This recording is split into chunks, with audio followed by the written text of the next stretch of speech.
Bien-aimés dans le Seigneur, bonsoir. Nous voici dans l'école de ministère de l'Église universelle de Dieu, l'Église pour tous, avec votre humble serviteur, le pasteur Victor Makonda, de l'Église universelle de Dieu de l'île Roubaix ainsi que de Paris-Aubervilliers. Ce soir, nous allons étudier une troisième leçon intitulée « La responsabilité de Dieu et la responsabilité de l'homme dans le ministère ». Je répète, la responsabilité de Dieu et la responsabilité de l'homme dans le ministère. C'est très important. Mais avant cela, nous allons prier. Tendre Père, nous te rendons toutes les actions de grâce, nous te bénissons pour cette école qui est en train de former des disciples de Jésus, pour cette école qui est en train de former les ministres de Dieu, pour éviter des bavures, pour éviter des aventures dans l'Église corps du Christ. Bénis ces enseignements éternels et quiconque qui écoute ces enseignements, Père de gloire, l'apprenne de tout cœur pour l'avancement du royaume, pour une grande armée éternelle de disciples qui fabriqueront à leur tour d'autres disciples et que la gloire revienne à toi. Dans le puissant nom et glorieux de notre Sauveur et Seigneur Jésus-Christ, nous disons Amen. Bien-aimés dans le Seigneur, nous avions parlé la fois passée, nous avions parlé de l'homme que Dieu cherche. Et nous avons donné tous les critères que doit avoir un ministre de Dieu. Et nous avons parlé du dernier critère qui était qu'un homme de Dieu ou un ministre de Dieu devrait connaître l'administration. Il devrait être respectueux et avoir des considérations par rapport aux gens qu'il dirige. Et surtout l'administration, c'est très important aussi. Tout n'est pas spirituel, comme j'avais dit dans notre leçon précédente, parce que lorsque tu montes une église, tu dois savoir te mettre en règle avec les autorités, savoir comment faire les démarches administratives à la mairie. L'église est une institution spirituelle, mais elle est sur la terre. Donc, l'église doit aussi s'aligner à tout ce qui est papier administratif, parce que l'église, c'est toi, c'est moi, comme on dit, c'est le temple du Saint-Esprit. Mais lorsque nous nous rassemblons, nous avons besoin d'une salle. Et cette salle-là appartient à quelqu'un qui les contrôle aussi, donc l'État. Donc, on doit connaître les démarches administratives, savoir que l'église est une entreprise, ça doit évoluer dans un quartier, ça doit évoluer, ça doit impacter les âmes. Nous devons connaître tout ce qui est administration. En tant que ministre de Dieu, nous devons savoir, en tant que ministre de Dieu, ça fait partie des responsabilités aussi, les responsabilités de l'homme.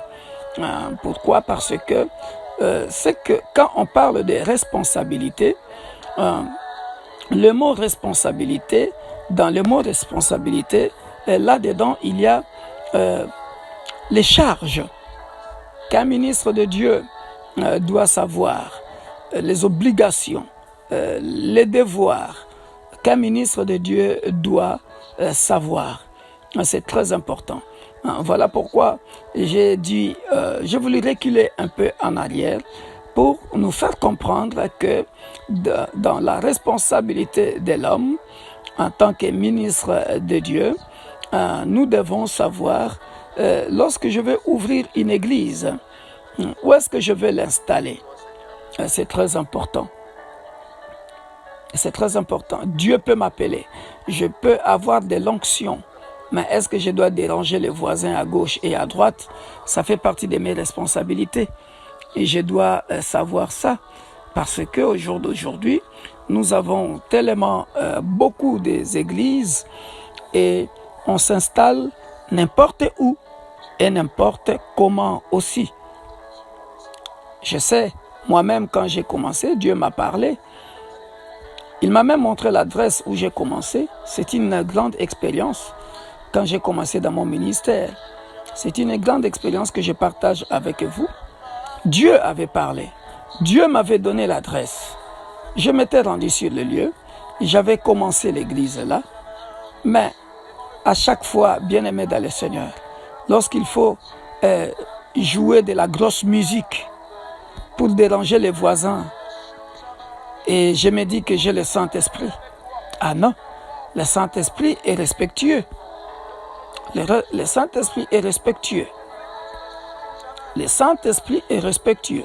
Je le répète, le Saint-Esprit est respectueux. Donc, avoir le Saint-Esprit et déranger les voisins, je pense que ça ne colle pas. Ça ne colle pas. Ça ne colle pas. Donc, dans la responsabilité de l'homme, l'homme doit faire attention à son environnement. Je suis ministre de Dieu, je dois connaître l'administration, je dois connaître les lois du pays où je vis, les lois du quartier, les lois du pays où je veux installer mon église. Les âmes seront sauvées. Bien-aimés dans le Seigneur, toujours il faut penser que je peux commencer petit et je deviendrai grand. On ne devient pas grand tout de suite. Lorsque on mange des fruits d'un arbre, mais l'arbre était d'abord une petite semence. L'arbre a grandi et a pris la portée des fruits. Alors, un ministre de Dieu doit connaître ses responsabilités en tant qu'homme.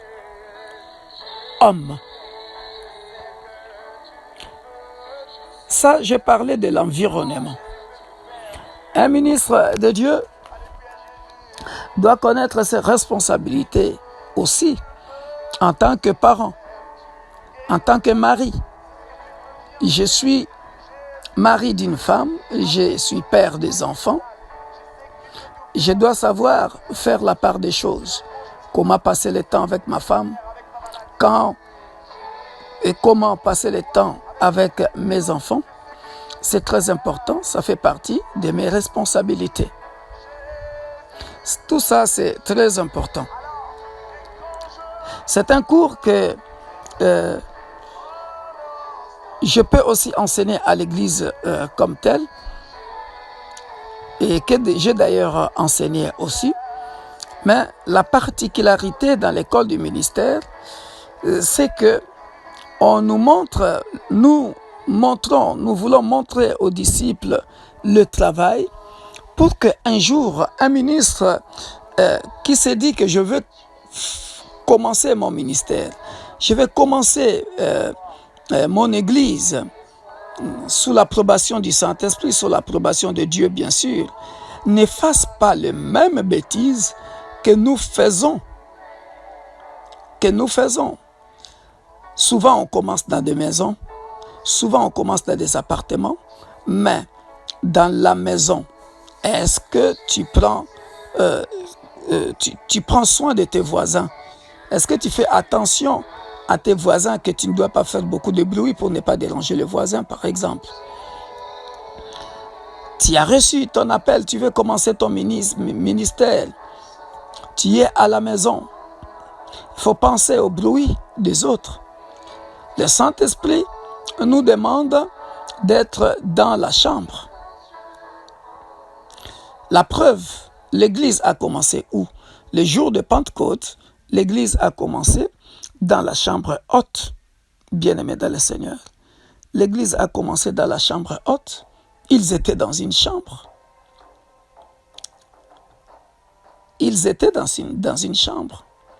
C'est quand le Saint-Esprit est descendu que les cris ont commencé. Parce qu'ils priaient. Et dans ce contexte-là, comme nous sommes des églises charismatiques, des églises évangéliques bien-aimées dans le Seigneur, il faut prévoir un endroit où tu sais que je peux crier sans déranger les voisins. Nous pouvons crier sans déranger ceux qui nous entourent. Ça sera une façon de les attirer aussi dans le Seigneur. Très important à savoir. En tant que ministre de Dieu, nous devons connaître tout ça.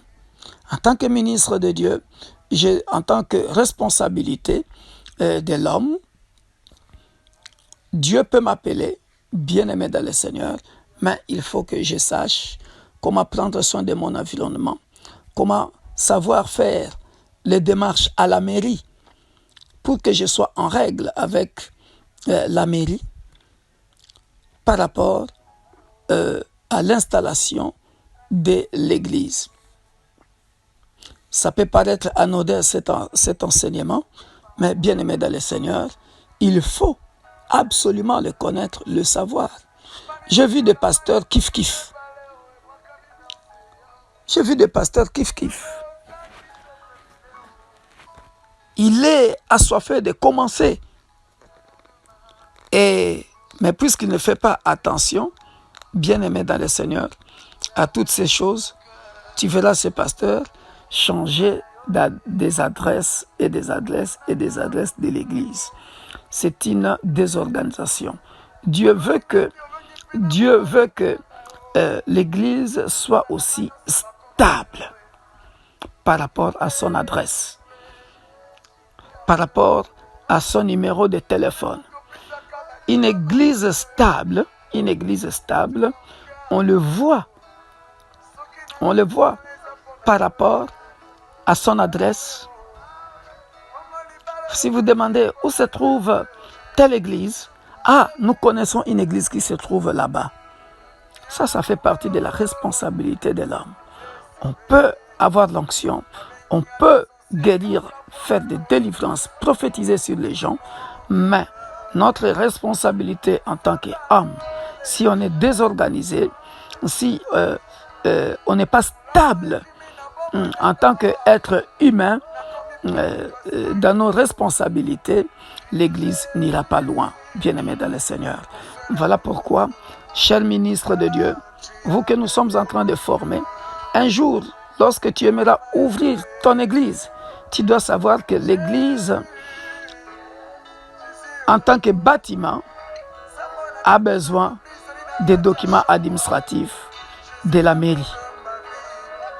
L'Église, en tant que bâtiment, a besoin d'un endroit protégé, calme, qui ne dérange pas le voisin. Ça fait partie de la responsabilité de l'homme. Dieu ne descendra pas. Dieu ne descendra pas. Dieu ne descendra pas pour te dire, voilà, il faut respecter les voisins. Ça, c'est en tant qu'humain que tu le saches toi-même. Alléluia. Voilà pourquoi, bien-aimés dans le Seigneur, j'aimerais que nous puissions connaître ce genre de responsabilité administrative, environnementale et familiale. Donc, tenons bien compte de ces trois responsabilités de l'homme. Responsabilité administrative, responsabilité environnementale, où peut se situer l'Église quand je suis ministre de Dieu, et responsabilité familiale. Après, il y a la responsabilité financière, et ça, un ministre de Dieu doit être organisé financièrement par rapport à la trésorerie de l'Église. Ça cause beaucoup de dégâts dans les églises. Donc, un ministre de Dieu doit connaître la responsabilité financière. Il doit se rendre compte et savoir que l'argent de l'Église est pour l'Église. Et pour l'Église, ça c'est une organisation intérieure de l'Église. Intérieure de l'Église. C'est une organisation intérieure de l'Église. Si l'Église veut donner au pasteur un salaire, il lui donnera un salaire. Mais l'Église doit avoir une trésorerie. l'Église doit avoir une trésorerie qui doit organiser les finances de l'Église, les sorties de l'argent, les sorties du pasteur, toutes les dépenses doivent être tenues par la trésorerie de l'Église. Et très souvent, ce sont les anciens ou les diacres qui tiennent la trésorerie de l'Église. Ce n'est pas n'importe qui tient ça. Ça doit être un homme spirituel, un ancien, hein, quelqu'un qui peut enseigner, qui connaît la valeur de l'argent. Voilà. Et les comptes de l'Église doivent être transparents. Voilà, bien-aimé dans le Seigneur, la responsabilité de l'homme. Voilà. Maintenant, il y a une autre responsabilité de la part de l'homme, c'est celle de rassembler les gens. Celle de rassembler les gens. Lorsque on rassemble les gens, on doit tenir compte des heures. Ça fait partie de la responsabilité de l'homme. Tu dois tenir compte des heures. Quelles sont les heures que vous pouvez vous assembler? Quelles sont les heures auxquelles vous pouvez vous assembler? C'est très important à savoir quand on est ministre de Dieu. Les dimanches, vous allez vous assembler à quelle heure? Les jours d'intercession, les jours des études bibliques, les jours de veillée. Quand vous organisez les fêtes, vous allez vous assembler de quelle heure? Nos cultes vont durer combien d'heures? Donc, respecter les heures, c'est très important pour ne pas fatiguer les gens. Respecter les heures, c'est très important pour ne pas, bien-aimé dans le Seigneur, léser les gens. Respecter les heures, c'est très très important. Ça fait partie de la vie de famille de toute la congrégation. N'oublions pas que chaque être humain a ses responsabilités privées. Donc là, les responsabilités privées, l'Église doit tenir compte, l'Église doit toujours tenir compte des responsabilités privées de chaque membre de l'Église. Donc l'Église doit toujours tenir compte des responsabilités privées, des responsabilités privées de chaque membre de l'Église. Ça, c'est très important à savoir. Voilà, bien-aimés dans le Seigneur, les responsabilités de l'homme. Maintenant, la responsabilité de Dieu. Ou, bien-aimés dans le Seigneur, nous allons nous attarder un peu dans la responsabilité de Dieu. Dans la responsabilité de Dieu, bien-aimés dans le Seigneur, il y a une seule responsabilité de Dieu. La responsabilité de Dieu, c'est que lorsqu'il appelle un ministre, il est rempli du Saint-Esprit, il l'équipe, il fait une alliance avec lui. C'est ça sa responsabilité. Je répète, la responsabilité de Dieu, lorsqu'il appelle quelqu'un, il l'équipe, il les remplit. En fait, son équipement, c'est de le remplir totalement du Saint-Esprit, après l'avoir délivré, bien sûr. Après l'avoir totalement délivré, c'est-à-dire cette personne, comme j'avais dit au début de nos leçons, cette personne ne vit plus par lui-même. Il ne vit que par Dieu, pour Dieu et en Dieu. Tout ce qu'il fera, ce n'est plus lui qui vit, comme dit l'apôtre Paul, c'est Dieu qui vit en lui. Alors maintenant, bien-aimés dans le Seigneur, il y a quelque chose de très très important que j'aimerais signaler, bien-aimés dans le Seigneur. Il y a quelque chose très importants que j'allais signaler dans la responsabilité de l'homme. Et là, j'ai choisi dans cette leçon 3 passages que nous allons lire par rapport à la responsabilité de Dieu. Et c'est ici que souvent les ministres de Dieu tombent. Ça, c'est quand l'homme compromet. C'est quand l'homme compromet à la volonté de Dieu. Quand l'homme compromet à la responsabilité de Dieu.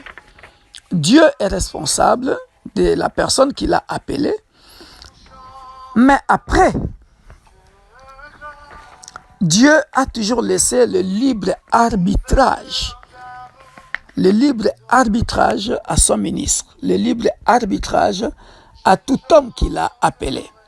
Nous allons prendre quelques passages bien-aimés dans le Seigneur, dans la Bible, que vous lirez en long et en large chez vous-même. Bien-aimés, nous pouvons prendre ce passage de 1 Samuel chapitre 10, 9 à 12. Et nous prendrons aussi 1 Samuel chapitre 15, verset 12. Et surtout, bien-aimés dans le Seigneur, nous lirons 1 Roi chapitre 3, verset 1. Lorsque nous lisons 1 Samuel chapitre 10, verset 9 à 12, nous voyons ceci, la Bible dit ceci. Dès que Saoul y tournait le dos pour se séparer de Samuel, Dieu lui donna un autre cœur. Et tous ces signes s'accomplirent le même jour. Lorsqu'ils arrivèrent à Gibéa, voyez la responsabilité de Dieu, pourquoi je disais, Dieu remplit l'homme du Saint-Esprit. La Bible dit ceci, lorsqu'ils arrivèrent à Gibéa, voici une troupe de prophètes vint à sa rencontre. L'Esprit de Dieu le saisit et il prophétisa au milieu d'eux. Il prophétisa au milieu d'eux. Il prophétisa au milieu d'eux. Tout ce qu'il avait connu auparavant vers qu'il prophétisait avec les prophètes. Et l'on se disait l'un à l'autre dans le peuple. Qu'est-il arrivé au fils de Kis, Saoul? Est-il aussi parmi les prophètes? Quelqu'un de Gibéa répondit. Et qui est leur père? De là, les proverbes, Saoul est-il aussi parmi les prophètes? Vous voyez, ça étonnait les gens. Ce qu'il ne faisait pas avant, bien-aimé dans le Seigneur, il était capable de le faire. Saoul, qui n'est pas prophète, mais puisqu'il était rempli de l'Esprit de Dieu. Ça, c'est la responsabilité de Dieu quand il appelle quelqu'un. Puisqu'il était rempli de l'Esprit de Dieu, lui qui était parmi les prophètes, nous voyons qu'il a aussi commencé à prophétiser. Ça, c'est notre Dieu. Alléluia. Et ça, c'est très important à savoir. Nous avons le même exemple aussi dans Exode chapitre 31, l'exemple de Bétzalel. Nous voyons ici que dans Exode chapitre 31, versets 1 à 3, l'Éternel parla à Moïse et dit, sache que j'ai choisi Bétzalel, fils d'Uri, fils de Hur, de la tribu de Juda. Je l'ai rempli de l'Esprit de Dieu, de sagesse, d'intelligence et de savoir pour toutes sortes d'ouvrages. Je l'ai rendu capable de faire des inventions, de travailler l'or, l'argent et le rein. Et ainsi de suite, vous pouvez lire. Vous voyez que Dieu, quand il appelle quelqu'un, sa responsabilité est de remplir la personne du Saint-Esprit. Pareil, il va appeler Salomon, par exemple, bien-aimé dans le Seigneur. Lorsque Dieu appelle Salomon, il va aussi le remplir de sagesse. Nous le savons, nous tous. Il va lui remplir de sagesse. Nous connaissons bien cela. Lorsque Dieu appelle Salomon, il le remplit de sagesse pour le rendre capable de diriger Israël en tant que roi. Donc ça, c'est la responsabilité c'est la responsabilité de Dieu. Alléluia. Et ce qui est important à savoir, bien-aimé, dans la responsabilité de Dieu, c'est plus le côté spirituel. Nous allons lire très souvent, attention ici, je vais dire quelque chose de très important, très souvent les ministres de Dieu, ils commencent avec le Saint-Esprit, ils commencent puissamment, mais ils finissent avec la chair. Bien-aimé dans le Seigneur, toi qui écoutes le son de ma voix au travers de l'école du ministère, j'ai pris deux exemples. Qui montrent cela. Il y en a plein, vous pouvez faire des recherches vous-même, mais je donne les bases. Vous verrez par exemple lorsque nous lisons 1 Samuel chapitre 15 verset 12 que j'avais dit. Regarde ce que Saoul va faire.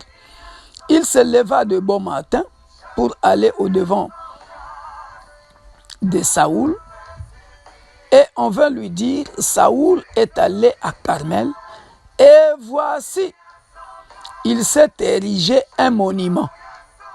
Puis il s'en est retourné et passa plus loin. Il est descendu à Gilgal. Alors ça ne pouvait que énerver Samuel. Parce que ce n'est pas le Saoul que Samuel a oint. Ça, ce n'est plus le Saoul que Samuel a oint. Ici, nous vivons un Saoul qui perd la tête, qui perd l'onction, bien-aimé dans le Seigneur. Vous voyez, il va se prosterner.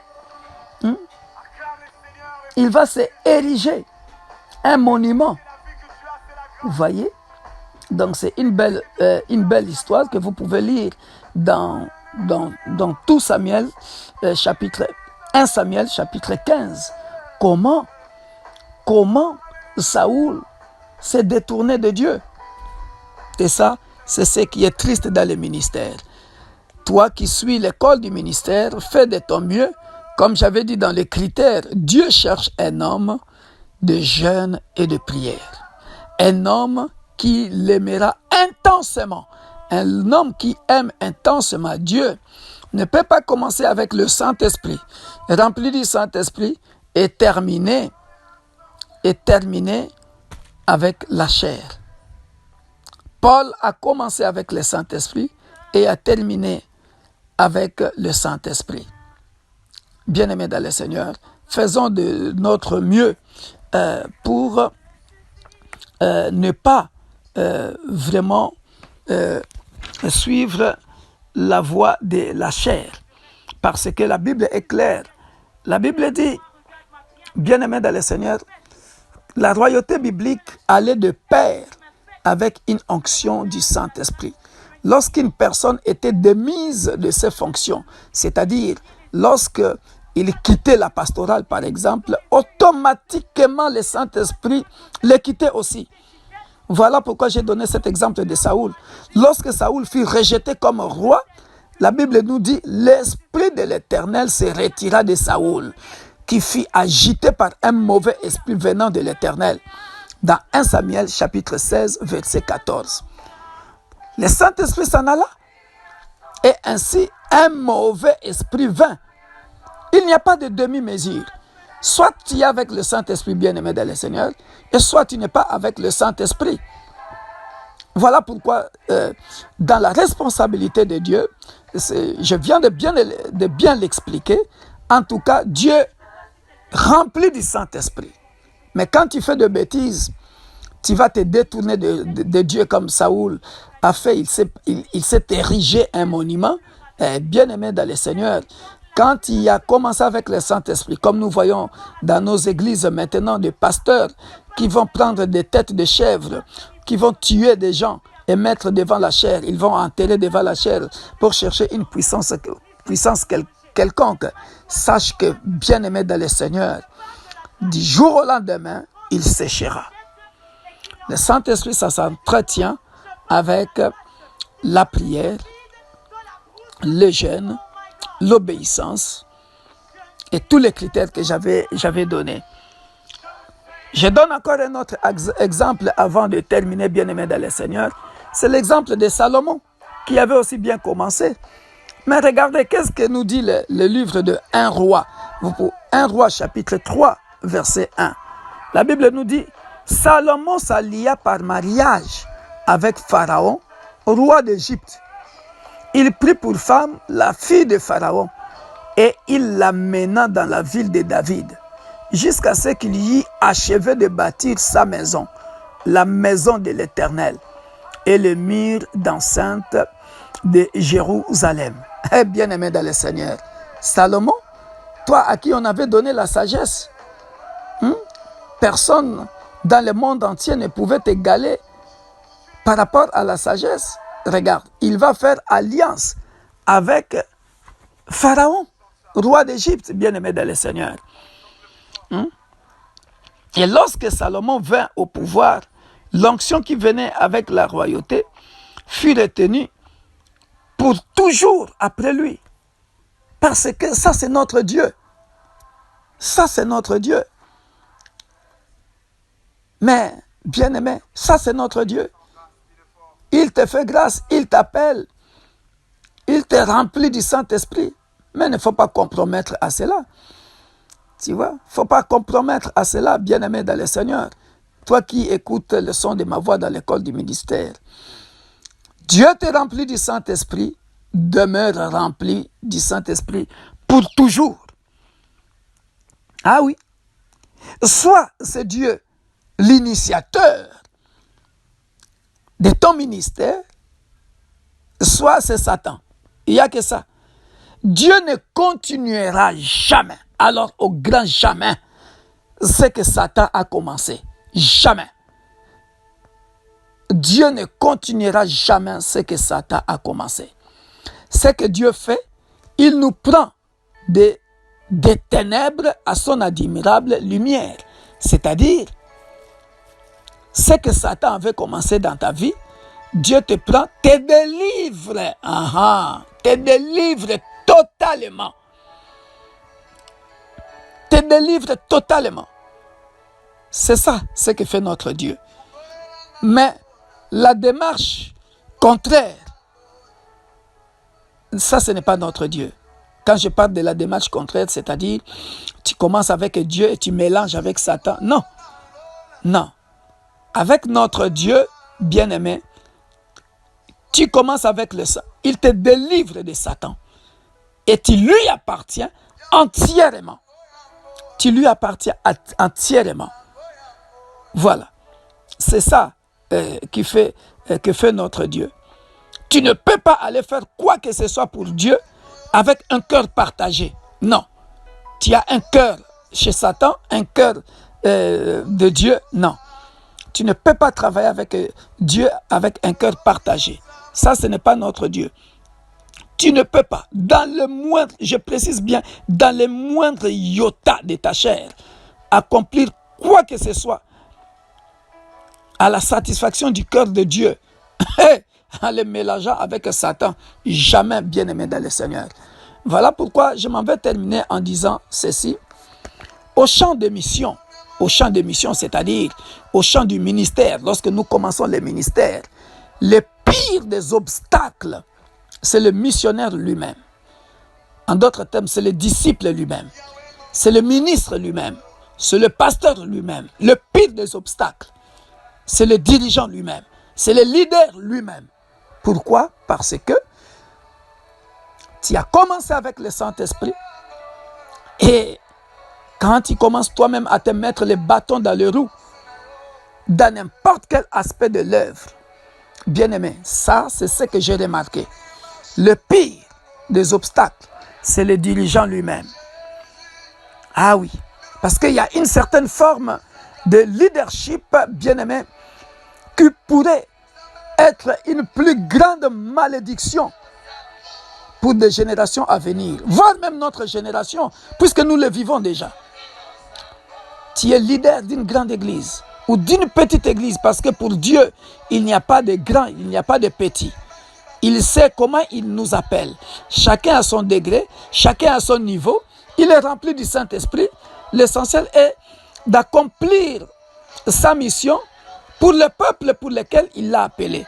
S'il t'a appelé pour un petit groupe de gens qui verront le Seigneur par toi, ça te suffit. Ne cherche pas à te compliquer. Voilà pourquoi j'ai dit, sur le terrain de la mission, sur le champ de la mission, le pire des obstacles, ce sont les leaders eux-mêmes. Ils font n'importe quoi. Ils font n'importe quoi. Voilà. Donc, ceux qui se confient à la chair ont déjà échoué. Ah. Si tu te confies à la chair, tu as déjà échoué. Donc, tous ceux qui comptent sur leur passé, ou quelque chose en eux qui ont échoué dans le passé, bien-aimé, si tu traces ton ministère sur ton histoire du passé, tu vas échouer inévitablement dans ton ministère. Pourquoi je dis cela? Tu viens d'une famille pauvre, par exemple. Tu penses toujours à ton passé de la pauvreté, mais tu auras seulement la motivation de t'enrichir tout de suite dans le ministère. Tu vas commencer à demander l'argent auprès des gens. Ce n'est pas ça le ministère. Tu commences à travailler selon la chair. Tu vois? Ton passé, par exemple, tu as échoué chez les femmes. Hein? Tu étais un coureur de jupons. Mais mon frère, ce n'est pas dans l'église que tu vas venir courir avec toutes les sœurs de l'église. Parce que tu n'as pas... Dieu t'a rempli du Saint-Esprit pour faire autre chose. Pas pour venir changer de femme dans l'église. Aujourd'hui, tu sors avec telle sœur, demain, tu sors avec telle sœur, et ainsi de suite. Voilà pourquoi j'ai dit, c'est la plupart des ministres causent eux-mêmes des problèmes dans leur ministère. Donc ne sois pas un obstacle pour des générations que tu vas enseigner. Sois plutôt un exemple, un modèle. Et toi-même, ne te mets pas de bâton dans les roues.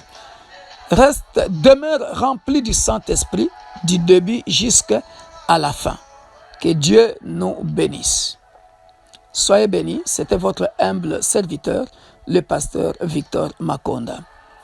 Soyez bénis. N'hésitez pas à me poser des questions en privé lorsque vous ne comprenez pas. Comme j'avais dit, il y aura un moment, je vais commencer à donner des devoirs.